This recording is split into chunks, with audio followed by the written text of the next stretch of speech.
মা যশোদা যখন দধি মন্থন করতেন, তখন গোপাল সেই গুটি গুটি পায়ে এসে মাকে বলতো, মা মা আমাকে একটু মাখন দাও, আমি মাখন খাবো। আর মা বলতেন, তোর নামে অনেক নালিশ শুনি আমি, যা যা চুরি করে খা।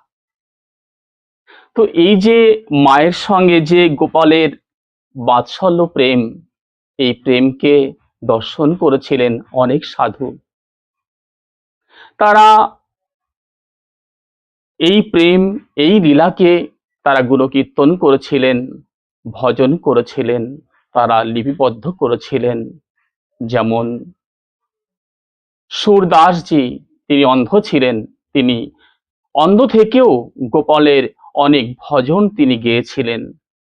তিনি অনেক ভজন রচনা করেছিলেন। আজও সেই ভজন আমরা শ্রীধাম বৃন্দাবনে, আমাদের এখানে আকাশে বাতাসে যখন কোনো অনুষ্ঠান হয়, আমরা শুনতে পাই মাইকের মাধ্যমে সেই ভজন, সেই কীর্তন।